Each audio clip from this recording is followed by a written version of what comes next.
We are April and Scott, creators of naughtygym.com, and this is The Naughty Gym Show.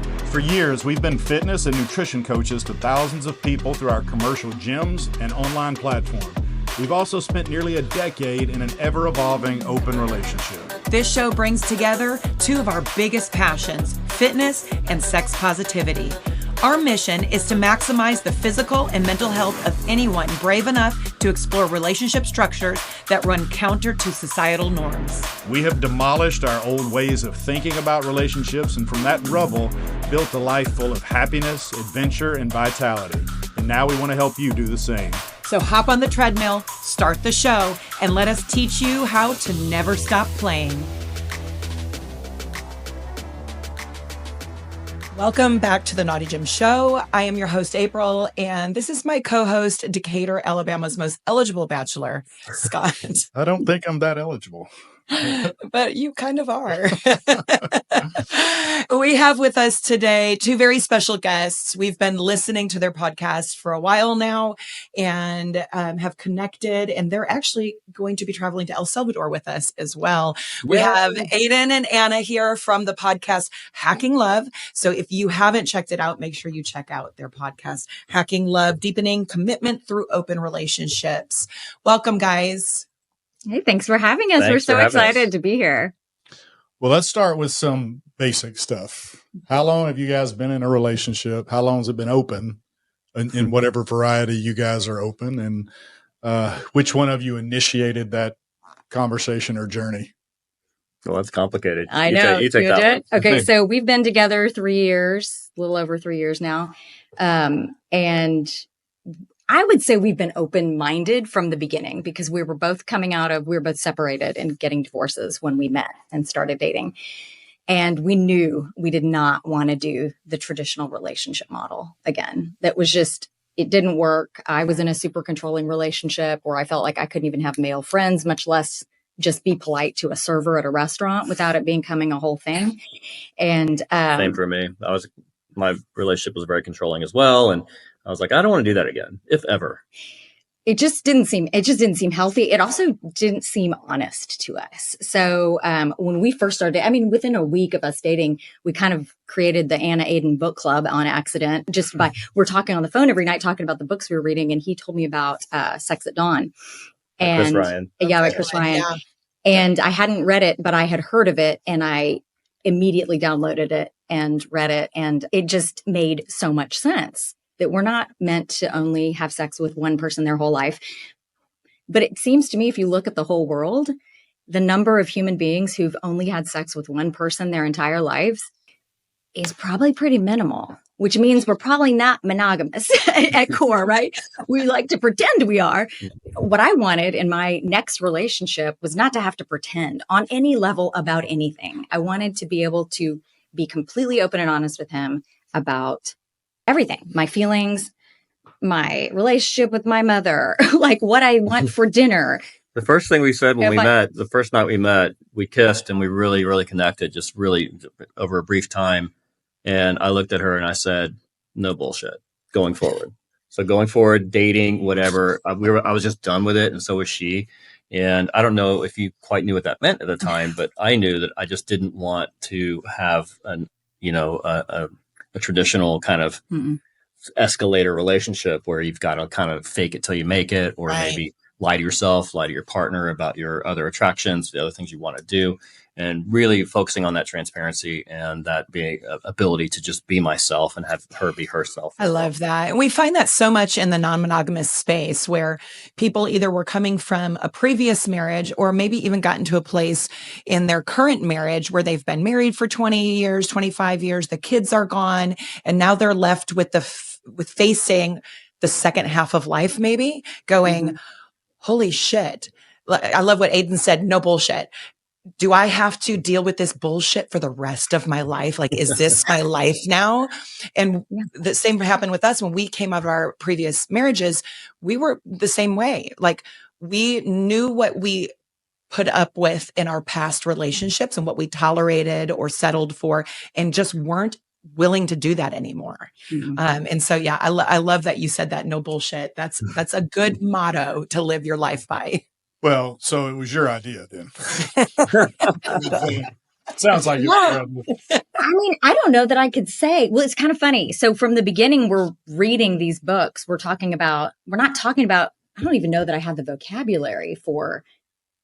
Yeah, we didn't know what swinging was or non-monogamy. We heard of polyamory and we're like, well, that's not really us. That seemed like a little bit too time consuming. Prescriptive and other things. It just didn't match us until she started really watching a lot of podcasts and moving further into the books.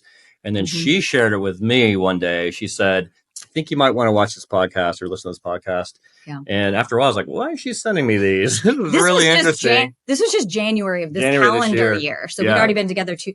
Like, wow. We've been talking about it a long time, but it wasn't until then she was like comfortable enough, I think, to say, let's listen to these things and explore these things. We had some fits and starts. If you go back to episode 1 of the podcast, we try to go chronologically so you sort of get how it started and how, we were open-minded from the beginning, and we would go to, festivals, and I would be naked, or we'd have, sex in public, or trying little things. And then we have the Orgy Dome episode where we talk about that and how that was just Burning Man Orgy Dome will live in infamy. Yes. It will. But Burning Man is on our bucket list too. I love that. So you got to go. That's amazing. Well, which podcast was it you were listening to that you sent him and said, listen to this? Well, we started with Open Love 101, John and Jackie Melfi, the owners of It was 101, right? We don't know anything. We don't know anything. So I'm like, I don't know. So I don't know why I started listening to, I can't remember why I started listening to, but I just became curious. And it's interesting because I think a year before that we had tried, and you reminded me, I forgot, we had tried to do a field account. So after the Orgy Dome, we said, hey, maybe we should try this out. But the Orgy Dome was traumatic for me. So it was great for me. I didn't know it was traumatic for her until later. Terrible. So mad. It's an interesting story. When we first put her profile up, it pretty much imploded, and I don't think I wasn't ready. We didn't have the foundation yet. She wasn't ready coming out of that experience. I was like, oh yeah, let's keep going. Let's check this out. I was just sick to my stomach. I didn't feel like we just weren't at a place. And then we ended up breaking up for 5 weeks, and then when we got back together, we got rid of the rest of the bullshit and started being really, really real with each other. We did some therapy. And after that, I think it was about a year after that I felt like the bottom line is I felt secure enough in our relationship. Like, okay, this is solid. We can talk about anything to each other. Yeah. This is something that we might be able to explore together. And I started sending him. It was a big deal because I knew if I sent him podcasts about non-monogamy, if you send a man those podcasts, he's jumping in the car and pressing on the gas. But it's been just, almost a year that we've been actively in the lifestyle in our town, getting to know people. We're not super active or extremely picky. It's like you guys are. Yeah. Very we like the connection first. We don't like one night stands, but just the whole idea that that it's not off the table, that it's something that you can talk about if you're in a marriage or a relationship where there's some entire topic like finding other people attractive that is forbidden to talk about because society has taught us that is bad. So you're setting yourself up. Your relationship from the beginning is on a foundation of dishonesty in a way. Right. And then you're setting yourself up to tiptoe around your partner, or is this going to not share certain things? Not share certain things. You might just start that trend of not sharing certain things. And then it bleeds into other things. Yeah, there's other things you don't share. Well, I like what you said about it, things being not off the table, because when we go to events, and I think that's a different mindset. Sometimes I think people go to events to fuck somebody. Right. Instead of going to an event to connect with people.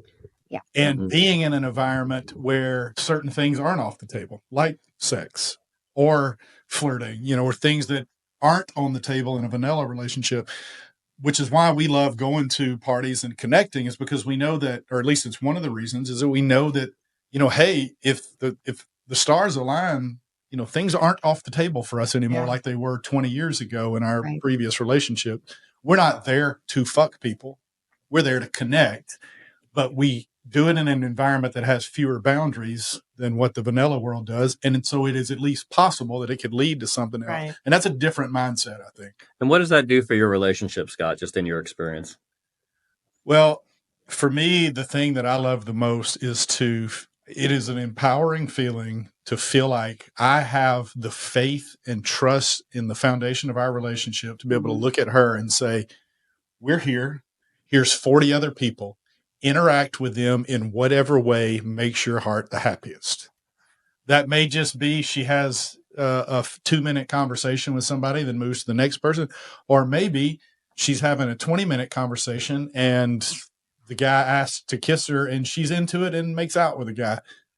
But that fills me up with like happiness and empowerment to know that she gets to live that life and that we have a relationship that can flourish in that situation. I would agree with that. Right.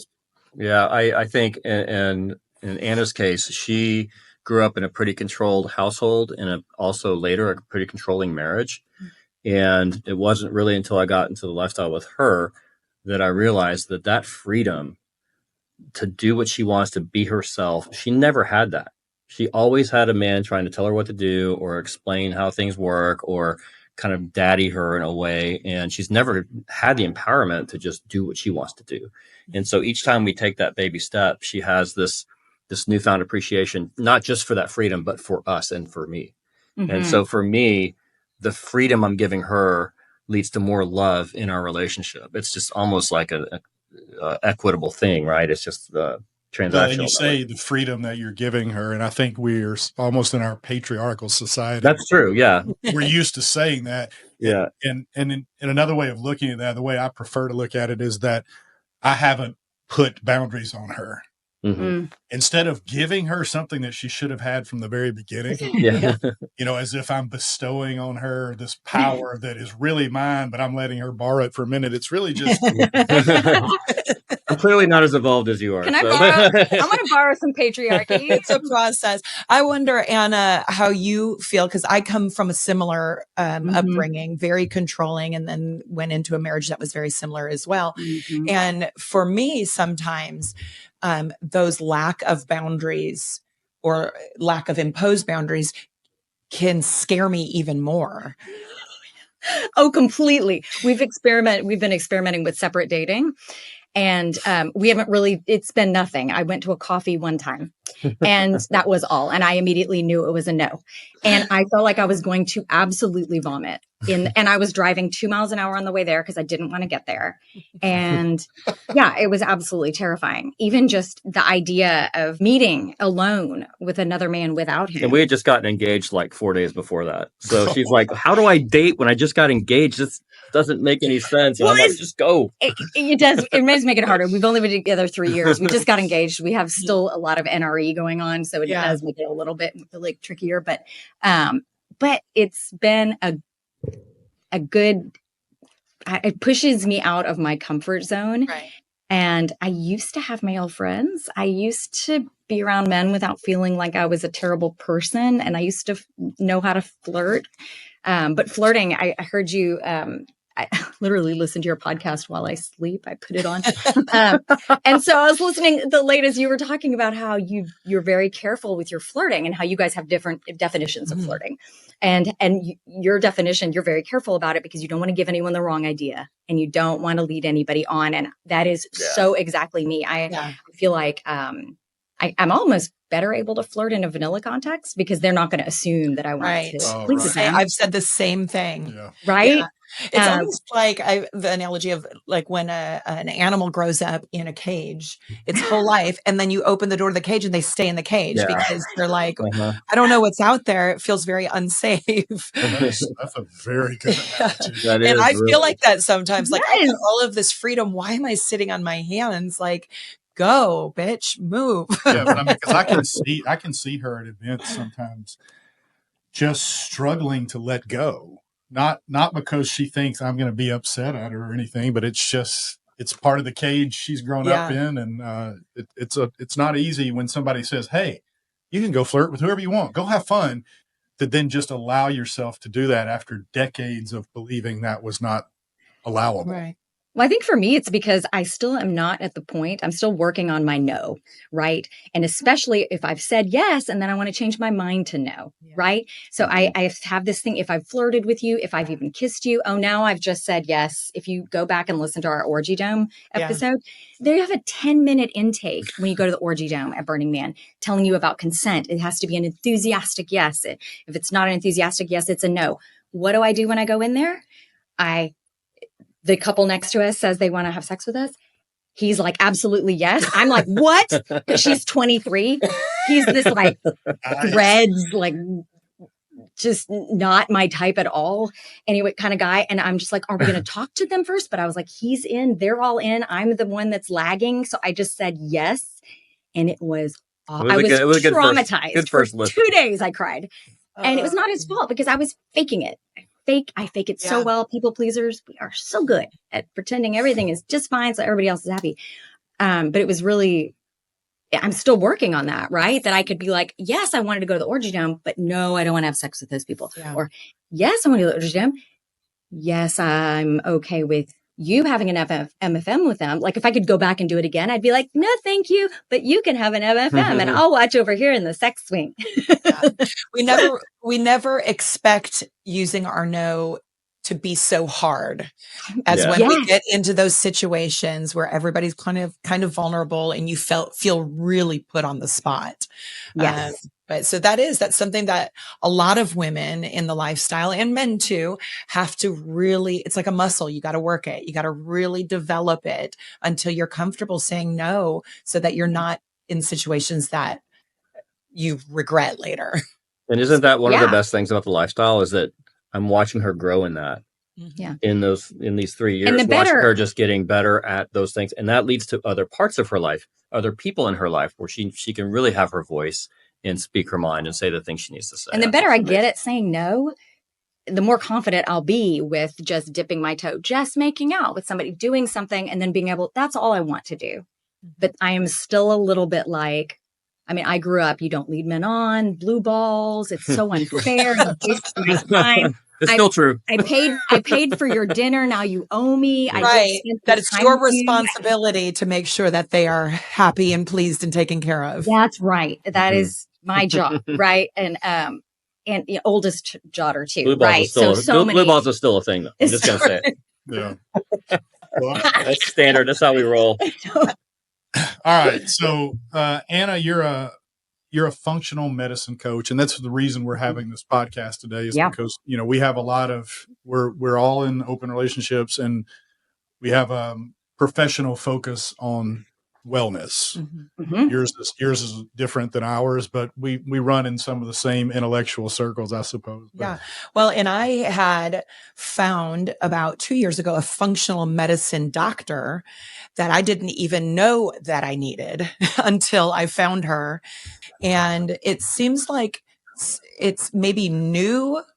I'm not sure how new it is. I know I live in Alabama, so everything's new here.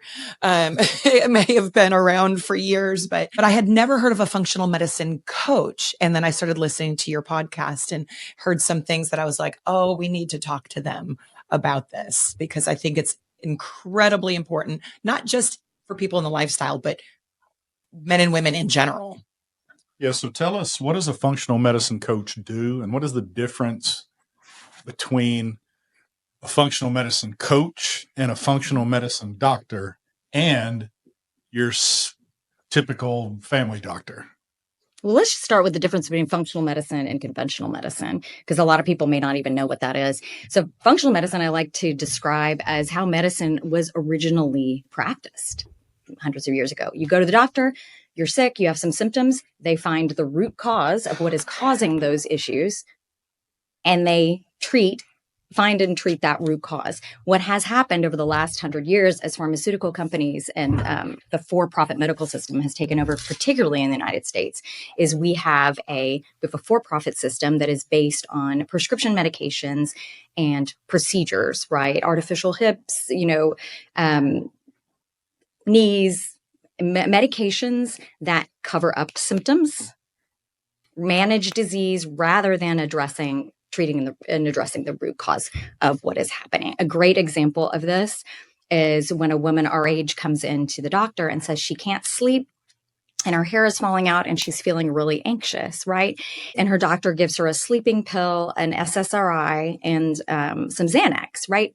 She does not have a Xanax deficiency or an Ambien deficiency. But if she's in her 40s, if she's really over the age of 35, and she's anxious and not sleeping, she very likely has a progesterone deficiency. Right. So I also put prescription medications, and you'll see this in functional medicine. We'll put prescription medications in two different categories. There's one category that is suppressing symptoms and not really treating the root cause. Right. That's going to be your steroids like prednisone. You're just tamping down inflammation. No one's asking, why are you inflamed? Right. Sleeping pills, anti-anxiety meds, that kind of thing. Then there's technically medications that are prescription. You have to get a prescription for them, but they are just replacing what your body would naturally make, but due to age, some other issue, we're not making anymore. Right. In that category, we like to put bioidentical hormone replacement, bioidentical thyroid hormone replacement, T3, T4. And then also, and we can talk about this is a really big one now, GLP-1 medications, because our bodies do make GLP-1. And these medications are absolutely changing lives. And those are like semaglutide, Mounjaro. Those are the GLP-1s. Correct. Yeah. Yes. Semaglutide, tirzepatide. Yes. And the brand names of semaglutide are Ozempic and Wegovy. And the brand names of tirzepatide are Mounjaro and Zepbound. And so I think I heard you say you used to be an attorney, correct? That's correct. Recovering. Well, and so to be transparent, you're not a medical doctor, so you can't prescribe. That is correct. Medicines that require a prescription. So how do you handle that with your clients? Do you have them go do blood work? You look at it and go, look, go talk to your doctor. I think you should have X, Y, and Z prescribed to you. Is that essentially essentially, right? So because I'm an attorney, everything that I do has a disclaimer, right? Functional medicine coaching is not medical advice. You must consult with one of my coaching clients said, you're basically a medical concierge. And that's exactly what I do. So when people come to me, they've been to usually multiple doctors, have not been able to get any answers, and they need someone to help them advocate for themselves and help educate them on what their options are so that they can find the right doctor for them. I help them learn how to interview doctors to find the right one. What are the questions to ask so you're not wasting your time? So many women especially can go up to a decade having, feeling exhausted, brain foggy, weight gain for no reason, hair falling out, no libido. And they go to the doctor and they get basic labs done and they're told you're normal. And it's so in their head and, we've got medical you're getting old gaslighting. Now. That's just how it is. Well, I know most women, because I've coached women for over 20 years. And even my own OBGYN, when I was, 40, everything was great until I turned 40 and I stopped sleeping normal and went to my OBGYN. She did some blood work. She said, everything's normal. And I was like, well, it's not normal because first of all, I'm not a normal 40-year-old.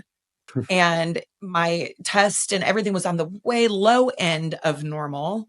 And so that's when I really had to be my own advocate and figure out what is actually going on and how can I make this better? Because I'm not ready to just slip into like the Silver Sneakers program and look for retirement homes. Well, and it's important that people know too that your general practitioner, your family doctor isn't necessarily all that educated in a lot of these topics. It's not something that they go in depth in school, and it's something that requires essentially a specialty. But to play devil's advocate here, explain why a former attorney could potentially know more about these medical issues than somebody who went to medical school and trained. Scott, that's a great question. I ask Aiden all the time. I'm like, I am so lucky that people are hiring me. I don't know that I would hire me. Like, it just doesn't sense. But the problem is, like, if you're a woman of a certain age, because I do mostly help women, I have male clients, and you have been through the ringer and you've been to multiple Harvard MDs and they have just pointed at your ovaries and said, it's over. You're just getting older. There's nothing I can do for you. And your friend told you, hey, I went and talked to Anna and she helped me figure out what labs to ask my doctor to test for. Then she analyzed my labs for me using optimal ranges, not normal ranges. And then she gave me a huge report outlining where my health isn't optimal, the diet lifestyle recommendations to improve it, the supplement recommendations to improve it, and prescription medications to ask your doctor about. And what are your options, right? Because especially when it comes to hormone replacement, there are multiple different options out there. And it just depends on what feels right for you and your lifestyle. Do you want patches? Do you want creams? Do you want injections? Most doctors are not giving, especially women, all of the options and allowing them to be partners in their own health. So that is my job. Education. Why are the doctors not doing that? A lot of it has to do with money. So what I see a lot is practices adding Botox and pellets, hormone pellets to their practices. So they make money. And I understand how this works. They are not covered by insurance. Hormone pellets are a fantastic option if you know all your options and you're choosing those proactively, right? I can see that they would be an incredible option for someone who's experiencing cognitive decline and needs hormones in their body to improve their cognition, but can't remember to take a pill or a pill. I can see that.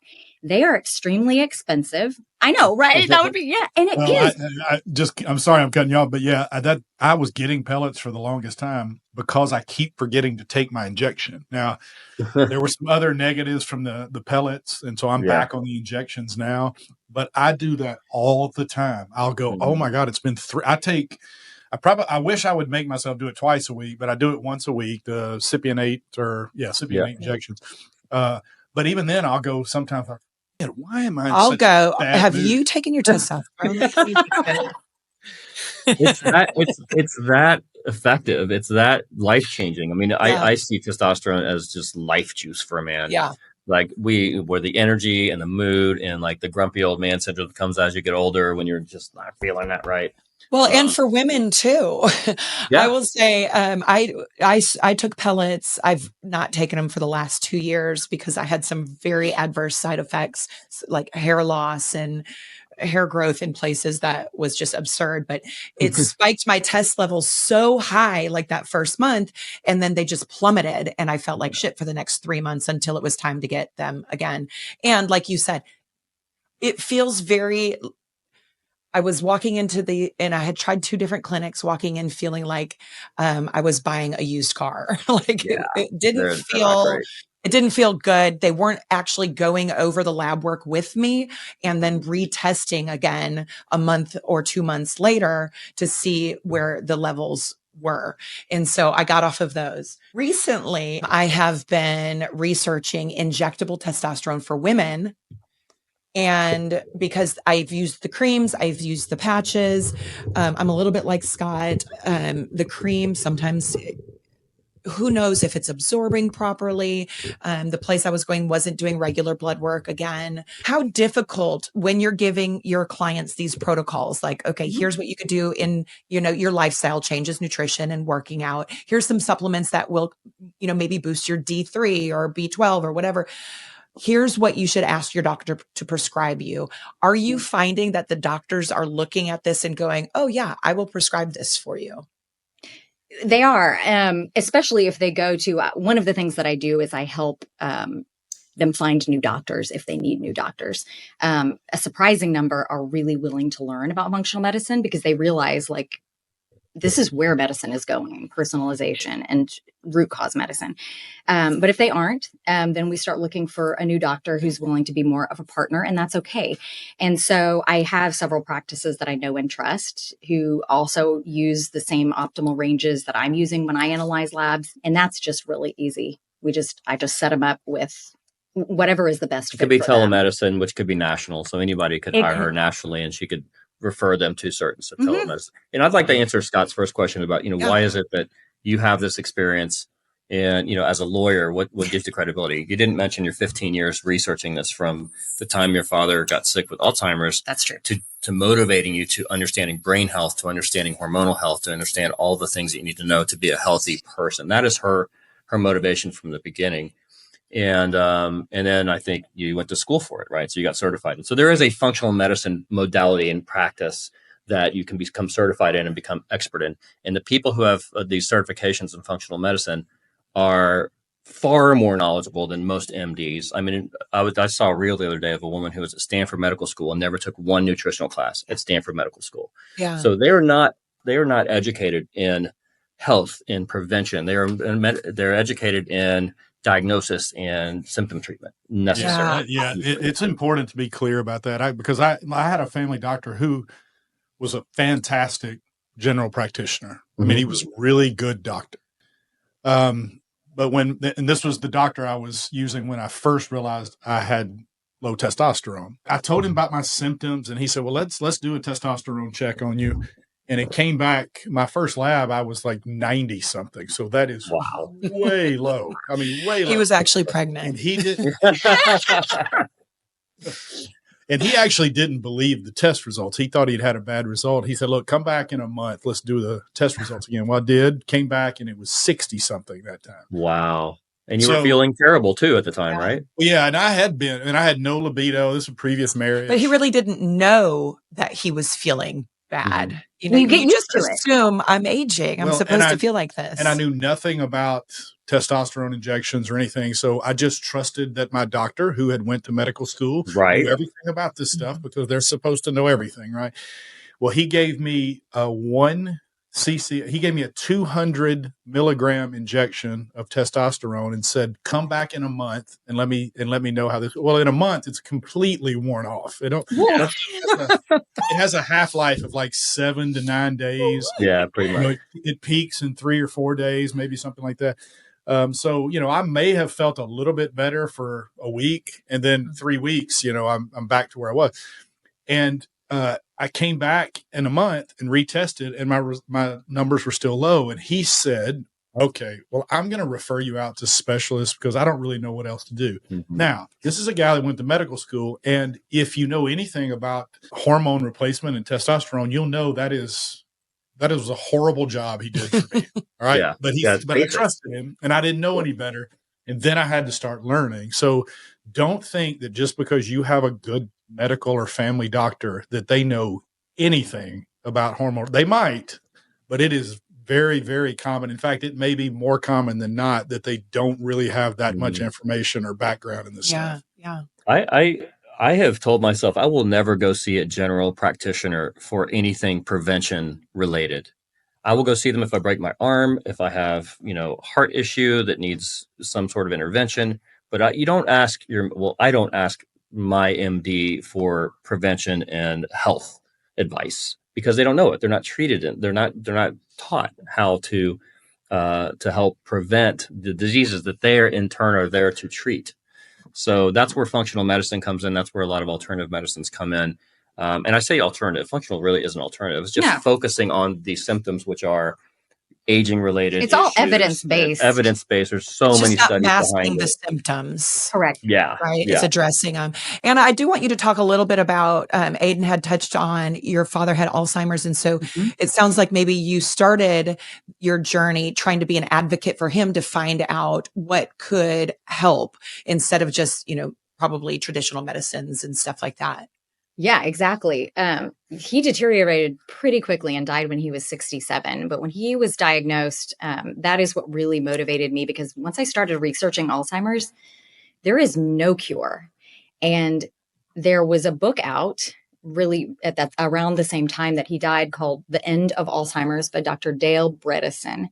And it outlines basically a dementia prevention protocol, including optimizing hormones, thyroid, nutrition, inflammation, infection, all these things, because his theory, and now he is nationally known and has trained multiple doctors, and I work with one of them here in our town, that Alzheimer's is not just one thing. It is caused by a multitude of different things, one of which is a really big one is diabetes, which 94% of Americans are pre-diabetic, diabetic, overweight, or obese, right? Aren't they calling Alzheimer's now type 3 diabetes? Yeah. Exactly. At the same time, my father was diagnosed. I was diagnosed with type 2 diabetes. And so here I am learning that my dad, who is basically too far gone to help, and here I am 40 years old with type 2 diabetes, learning that this doubles my risk of getting Alzheimer's in addition to my genetic risk factors that we have in our family. I just started researching everything that I could. Dr. Bredesen's book has a table in it with all of these labs: lipids, glucose, insulin, HSCRP, an inflammatory marker, hormones. And he's got optimal ranges for brain health where you want to keep those. And I had never heard of optimal ranges. When you get your labs done, you have the normal lab ranges. So I started looking into that and I thought, well, what are these? And it turns out the normal ranges are just the averages of all the sick people, mostly, who are getting those labs done in that lab at that particular lab. So you go to Quest, you go to LabCorp, those normal ranges are going to vary. And then as the American population gets sicker and sicker, the average is getting sicker and sicker. So this is what happens with you, April. Like, you go in, you're not feeling great. And they're like, but you're normal for the average sick American, right? So I said, okay, well, I want to be optimal. I love this table that Dr. Bredesen has in his book. I want all of the optimal ranges for all the labs. Google, where is that list? It does not exist. So I created my own database, like based on all of my own research. Like, it's huge at this point with every lab test you can think of. And then I have the normal ranges from various labs. So you can see different years. They change by year, by lab. And then I have the optimal ranges for functional medicine. And then the research for where did that come from? Which doctor, which study? And then you just learn after 20 years of doing this and lab analysis and people feeling better, doing better, turning their lives around. You learn what works. These are, We're going to get to some, like at the very end of this, we're going to get you to kind of outline some very basic things that people, I don't know if basic is the right word, but here's some things you need to do to start moving towards optimal health, things that you can do and then talk to your doctor about based off some of your recommendations. But we've got some other questions here that we want to get to too. This one is a question that may be an interesting question, or it may be stupid. Not sure. Right. There's just something that I got to thinking about, because I know that when I struggled with my low libido 20 years ago, and the cause ended up being testosterone. I had no idea. That I wouldn't imagine that there's a lot of men suffering from real low libido that are thriving in the lifestyle, because why would we even want to? I know that it wouldn't have been much of a selling point for me, because I just didn't have any interest in sex at the time. So I'm wondering if non-monogamists in general have on average a higher test level or more stable hormones that keeps them interested in sex with a high libido and, a little bit maybe better off than the average person. I don't know if you'd have any information about that. That's that question. working theory. That's my working theory. Can I start just by saying we have found that people in lifestyle are far more informed than the normal average person. We all talk amongst ourselves, libido being so important, being physically fit being so important, being, in good physical shape, looking good is so important. So I find these people in lifestyle seem to be so much more informed. Everyone is on hormone replacement. They're on top of it. A lot of people are. In addition to a lot of things. I mean, they still struggle with certain things, but they're reaching out for help, which is great. I would love to have all non-monogamous. I would agree. I think that non-monogamists probably care more about, first of all, what they look like naked. So they're watching what they eat a little more closely. They're a little more active. If they're suffering symptoms of low libido, they're going to figure it out because their partner is either urging them or they want to be, there for their partner. So I would say that is probably a true statement. Well, and if you show up to our event in Jamaica at Libido, there's going to be 400 to 500 people there. And this isn't maybe the perfect example because our event is very health and wellness focused. So you just got a lot of hot people there.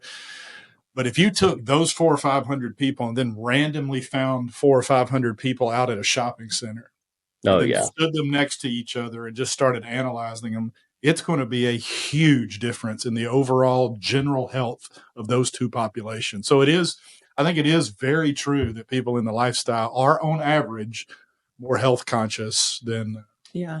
Not- Let me ask you a question now, and Aiden, you may be able to help with this as well from a man's perspective. If there is a man, say in the lifestyle, that maybe is suffering from a low libido or hasn't gotten his testosterone checked, what are some things naturally that he can do? And then maybe some things that he should ask his doctor?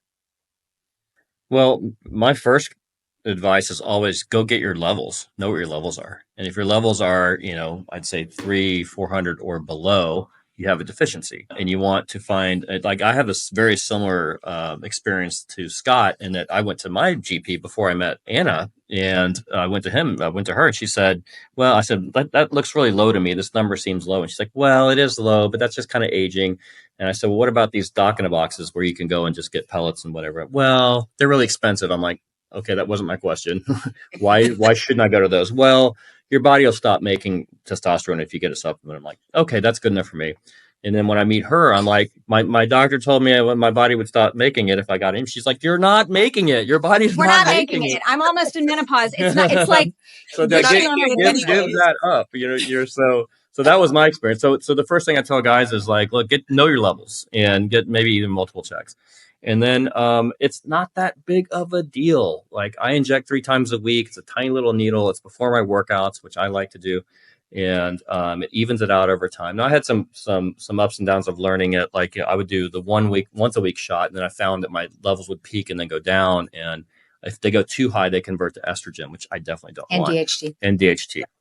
I think any man over 40 or 50 in their 40s or 50s really needs to consider doing this because it will keep you young. We had one of our clients took April with him because he was scared of going. He was actually, one of our clients. He was in his early 60s at the time and had never had his testosterone tested. And when we owned our commercial gyms, and even with our clients now, that's the first thing we do is ask if they've had recent blood work. And if they haven't, we're like, go get your blood work. So at least you have a baseline.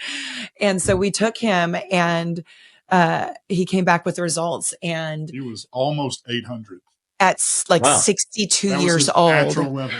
I was just you must work out a lot then. I'm like, well, he had been a professional athlete in his younger years. And I'm like, so that's just a genetic anomaly. Most professional athletes, I would say, probably tend to have genetically higher testosterone levels than the normal person. Maybe not professional bowlers. Or pickleball players.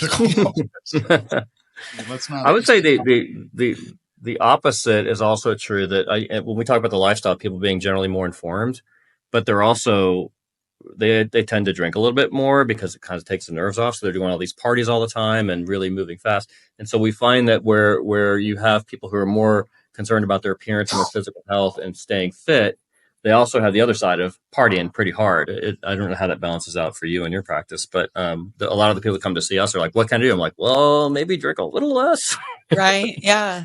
Eat a little better, If you've got somebody that's going to a lifestyle party twice a month, 3 times a month, something like that, and they drink at each of those, it is a difficult conversation to have to try to talk somebody. I mean, they will fix everything in their life before they'll fix that. Sometimes. Yeah. And there are workarounds for that. If you need some of that social lubrication, there's other ways to do it. Maybe one of the things we like now is they make THC infused drinks. Mm-hmm. Oh yeah. And I'm not saying that's as good as eating baked chicken and broccoli, but it will give you a buzz and probably doesn't have as many bad effects as in the bedroom vodka. Right. Yeah. So there are workarounds. That's another issue. You don't have to have liquor at every party you go to. April just mentioned in the bedroom. That's another focus of I know your practice and the folks I talk with is we know there are widespread issues of performance in the lifestyle, right? I think the stat you've seen is 50 to 80% of incidents have some sort of issue or events. I said. What do you mean? 80% of what? Like not being able to perform ED or something like that. Somebody, has an issue performing. If there's more than 2 people in the room, somebody about 50 to 80% of the time is a performer. Well, we talked to Dan and Lacey 2 podcasts ago or last podcast, and they said every single orgy that they've ever been in, there's at least one guy that has performance issues. And it could be anxiety. It could be drinking too much. It could be he didn't take his Viagra or Cialis or whatever the case. But I think it's pretty common in the lifestyle. Yeah. If you're new to the lifestyle or considering going into it, and you think that you put me in a room with 2 or 3 hot naked women, I will not have an erection issue. Okay, rookie. Well, let me know how that goes the first time you get in a room. And what are some tips that you would give? What are some things? Are there supplements? Are there peptides? Are there, there's Cialis, Viagra? What other things would you recommend for a client? There's some great solutions. There are. So there's Cialis, Viagra. So Cialis is a little bit more long acting. I also take Cialis, a very low dose every other day. Cialis is fantastic because it always or leading up to an event. I take it basically every other week, about 3 times a week on my workout days, because Cialis improves blood flow. It helps you get a better pump at the gym. I'm trying to get more muscles. I'm not as pumped as I'd like to be.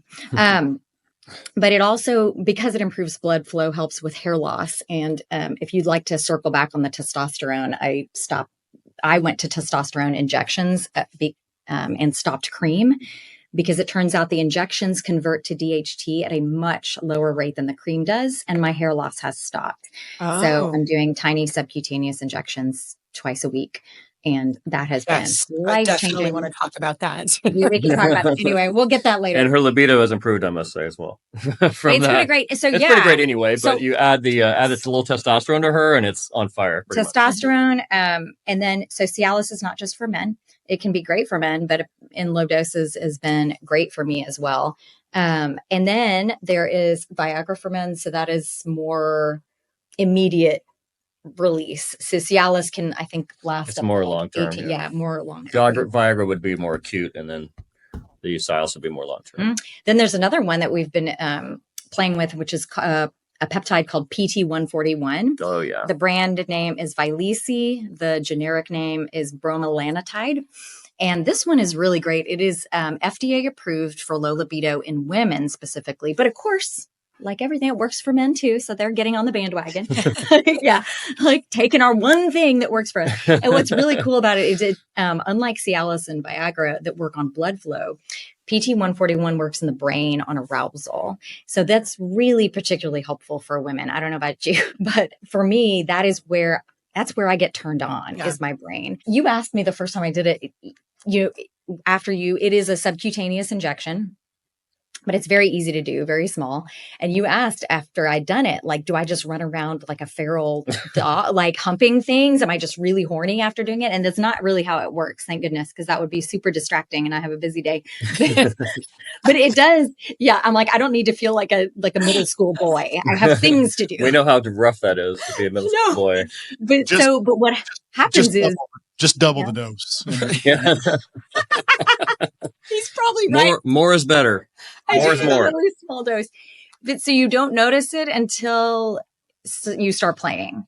And then if Aiden touches me, I'm like, yeah, I would say it's the brain, and it also highly, highly increases sensitivity in the nether regions. And so she once tried to tell me she didn't take it one day because we were going to a lifestyle thing.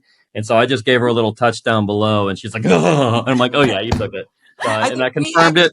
Tried that once, did we? And I think somebody had recommended it, and so we like to try anything that our clients have tried. Maybe that's not safe or not. And I got really flushed in the face. I didn't know if that was a side effect, and I was like, I don't know that I should do that, because I didn't know if that was my blood pressure getting raised, or what that was, or if that's just a normal occurrence. It's very typical. It goes away pretty quickly. It can cause flushing and nausea. Yeah. That's what That's why we keep the dose really low, because there's a pretty wide range of doses, and I'd never needed more than the baby starter dose, and so I've never gone above that. Yeah. And then I need a little bit more, but I'm kind of, I don't want to be nauseous either, but the nausea goes away if you do feel it. But the effect on your libido and your performance is pretty astounding. Now, is that something you would take every day, or just before like a play session? Just before a play. About 4 hours is how long it seems to take for it to kick in for me, but I guess it lasts a day or so, right? Yeah. Into the next day. Yeah. Mm-hmm. You say it's FDA approved for women. Is it not approved for men? And if not, off-label for men. It's what? Yeah. I think it's off-label for men. So they're getting I get a prescription for it for me, but it's not the brand name by Lisi is for women's libido, but it works on men. And I've got friends who swear by it and they love it. It's just another tool. I think you could add in I guess it's probably like Cialis is FDA approved for men, but not for women, even though it still works on women. Okay, but you can get your doctor to prescribe it to you. You can. The right doctor. So you'll need the Vyleesi, which is the FDA approved brand name. They may only be able to prescribe that to women since it's FDA approved for women. However, you're getting it through a compounding pharmacy. Yeah. So it's not through insurance. They understand that this can be used for men or women, and this is through telemedicine. Mm-hmm. Okay. Go through that. There's another tool coming out, or it's been out for a while, called Trimix. And this sounds pretty brutal, but it's a very, very small needle that you actually stick in at the base of your penis.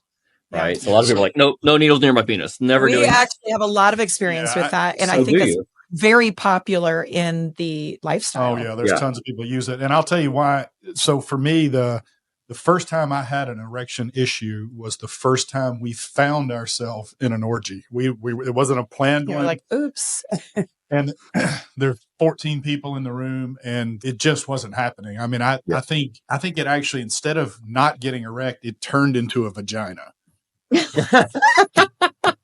Well, that must have come in handy for some other people in the room. Right. And then it happened to me again, not too long after that, in our very first full swap. And so these sort of firsts sometimes apparently, and that's obviously an anxiety or mental issue. So going forward, I have used Trimix.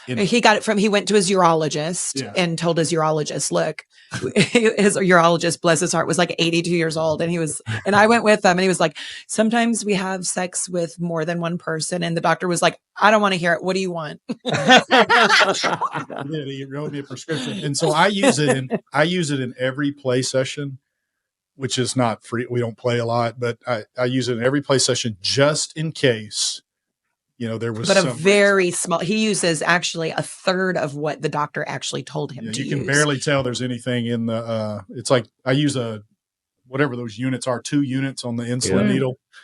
Unless it's psychological support. It's support. It's like a backup in your mind. And I think as a man, it's nice to know we have the backup, even if it's not that effective. Like it's still, we believe it. And a lot of it's all in our head. Probably is. Because as soon as I take it, I go, all right, now I'm good to go. And I can't stop. I don't have the worry, is it not? Because as soon as you think, is my dick going to get hard? Yeah. It's not going to. Then you start worrying about it. And then it's just this cycle that you start to spiral and it's just not going to happen. Yeah. I don't care if you've got an IV running Viagra through your system. It's still not going to happen. Yeah. It's funny because the first play session we ever had with her, the man couldn't perform. And I remember just being like, we're in the lifestyle. You have one job, it's like, that's the one thing you need to do. And I think that still goes through my head. Like, that's the one thing you need to do.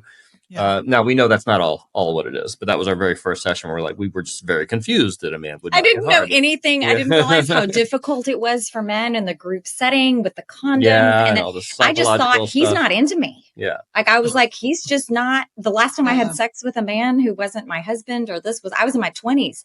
Guys in their 20s are just virile. Yeah. Yeah. I'd never had that issue with a man. And now I just was like, oh. Yeah, it's very common. It's an important point for women to know if you're getting started in the lifestyle. It is going to happen. We're not saying this happens once every 10 times. Right. It's much more frequent than that. And it's not you. It's not you. She was really struggling with that. Like, this, is it me? I'm like, there's no way it's you. Yeah, absolutely. Yeah. And he was clearly very into her. Just his penis was not functioning, and it had nothing to do with the way he was responding to her or reacting to her. It was very, very positive in that regard. Yeah. I do want to, because we've already been talking for 55 minutes, but we could talk for hours about this stuff. I want to circle back to injectable testosterone for women because, I have been on HRT now. I'm 46 for almost 6 years, and I have never had a doctor even say that was an option. Yet I have blood work due here in a week or so, and I'm going to ask my doctor what she thinks of it, if she would prescribe it, because I've been doing a lot of research on it. But I won't do pellets again. The creams just don't make a difference. Like I don't feel any different. It feels like a waste of money. But then where I was getting them, I had to go monthly for a consult, not blood work, but I had to pay $99 just to go to their office and them say, how are you feeling? I don't feel any different. Okay. Come back in a month and see if anything's changed. And so it can be frustrating, so frustrating for a woman going, okay, I'm not sleeping well. I'm gaining weight. I have this brain fog. I'm now experiencing anxiety, which I've never had, and all of these symptoms. And we can't get any answers. I feel you. It's really hard. It's very, very difficult to find any doctor willing to prescribe injectable testosterone for women. And it's literally just a different route of administration. So I don't understand what the issue is. I have an Instagram post in there somewhere. Well, but it talks about the difference in my labs on testosterone cream when all my hair was falling out. My total testosterone was about 200, which is where I feel best. I don't look like a man. I don't have hair. I'm not growing chin hair. I don't have acne. I have no excess androgen symptoms, right? My free testosterone was about 10 or 12. That's on the cream. Then I switched, but my DHT was in the 400s and my hair was falling out. That was how much it was converting to DHT, which is another androgen, which makes you feel great, but also is responsible for a lot of hair loss, right? So I found an article in PubMed that talked about the conversion rates with different routes of administration of testosterone. Turns out when you inject it, it converts to DHT at a much lower rate than when you apply testosterone transdermally. And I said, well, why are we wasting time with this? And so I found a provider, Defy Medical in Florida. They're a telemedicine operation. They are fantastic and they are completely in the know about hormone replacement and all of the different ways that it's possible to do it and supportive of women doing that. He has a 200 milligram vial. I have a 50 milligram vial because I am a woman and I have much smaller amounts that I'm doing. Now, several months later, my free and total testosterone levels are exactly the same on the injections, but my DHT, instead of being in the 400s, it's in the 100s, and I don't have hair loss anymore. I feel great. And now I'm doing the estradiol patches. I also have some injectable estradiol from Defy Medical because at lifestyle events, I have some bikinis that can show the patches. And sometimes I don't want to show the patches. Right. Yeah. And then I take oral micronized progesterone at night, which is a prescription that I get from my functional medicine doctor here. I get what I need from whoever I need it. So I've got... you have several backups. Right? I have three. 3 functional medicine backups. I have an internist functional medicine. I have a thyroid provider specifically for my Armour thyroid prescription. And then I have Defy Medical doing just my testosterone and estradiol injections. And this is what she has to do because there's not one single source that's going to give her the best care. She knows what the care is that she needs. I know what I need. I know what's working. So she needs to go find it, right? And it's unfortunately it's kind of biased against women as well because you don't need testosterone. That's a man's thing, and no, the women have and need testosterone and other hormones. Well, we're gonna here at the end kind of let you tell people how they can reach out to you for help and kind of get some guidance on this stuff because it's complicated. There's a lot of information. There's a lot of things you need to know and supplements and options and all that stuff. But before we get to that, we wanted you to kind of list some things, just some basic things. So we got 2 different top 3s here. Mm-hmm.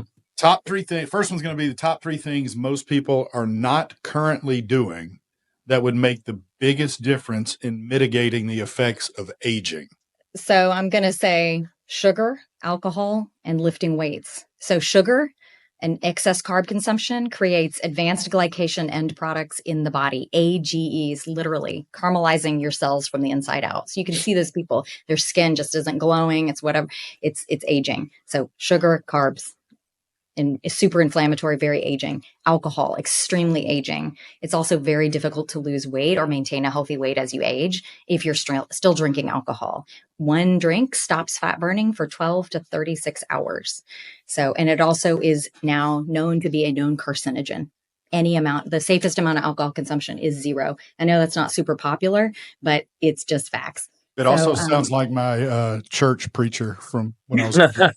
No, well, when you say that, and we've told clients before, when your body's trying to process the alcohol, it shuts off all of the other systems to focus on getting that out of your system. And so you're really hindering your progress in the gym if that's your goal is weight loss or body recomp, whatever that is. So it really can hinder your progress. So cut back sugar, cut back alcohol. What was the other one? Lift weights, lift heavy shit. Yeah. Yeah. And that one's one we fight with people all the time because the number one thing people want to gain out of starting a new fitness routine is losing weight. That's not the only thing that people come to you for, but that's the predominant one. And people think still, after all the information and studies that are out there showing the converse, that, oh, I need to lose weight, so I need to do a lot of cardio. And for some people that works to some extent, but it's not as important, particularly as you age, as lifting weights. Lifting weights tends to, for the bulk of the population, not only help you lose weight better than just cardio alone does, but it also protects your body in ways that cardio doesn't do a very good job. Right. It increases bone density and helps with metabolism, hormone production, all of the things. Yeah, strength in your joints and things like that. If you are just doing cardio, particularly if you're anywhere near our age, 40 and plus, you are doing yourself a grave disservice by not, and we're not talking about you got to get in there and do 400-pound deadlifts or anything like that. There's got to be some measure of resistance training, and that can be done with just body weight. But you got to have that. All right, so I hijacked that. That's your expertise. Yeah. All right, so last top three things most people are currently not doing that would make huge improvements to their overall sexual health. Well, I mean, it's going to be diet, lifestyle, and alcohol, right? And I mean, I say that because at least 30% of erectile dysfunction is due to cardiovascular disease, root cause being poor blood flow because of, diabetes, obesity, that kind of thing.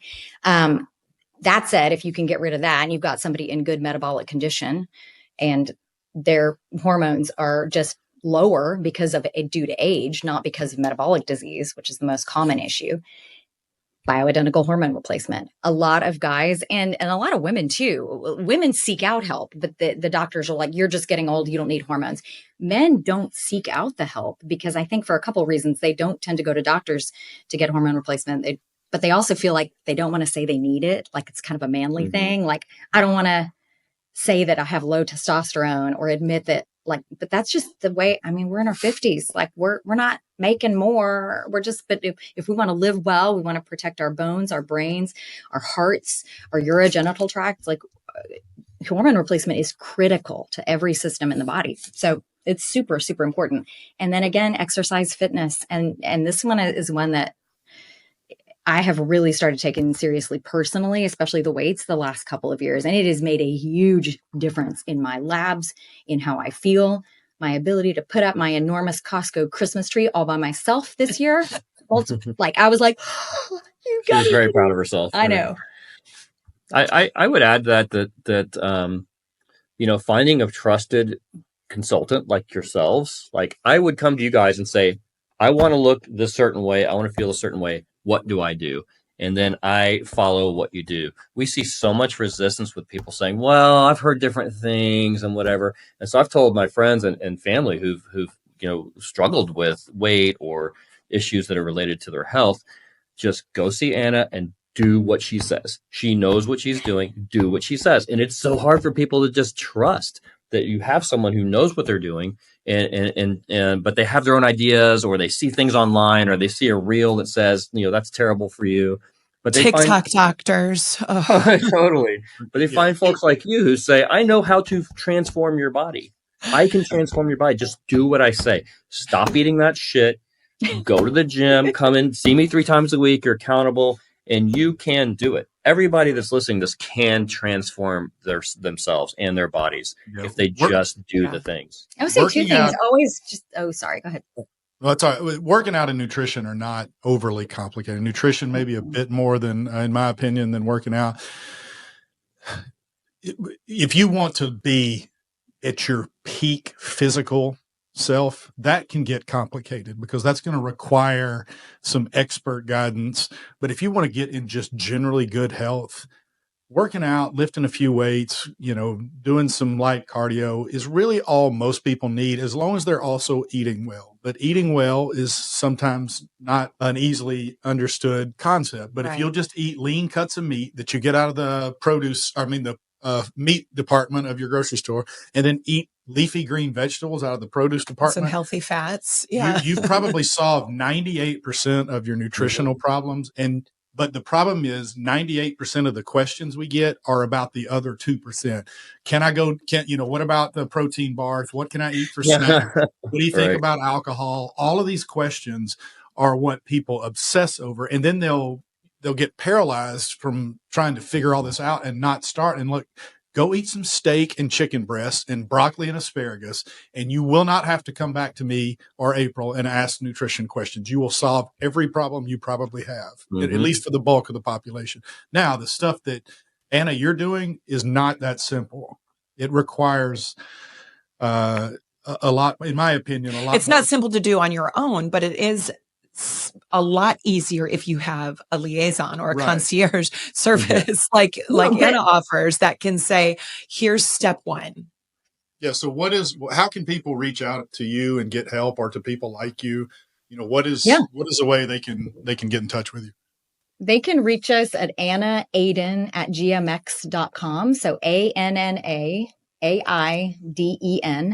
at gmx.com.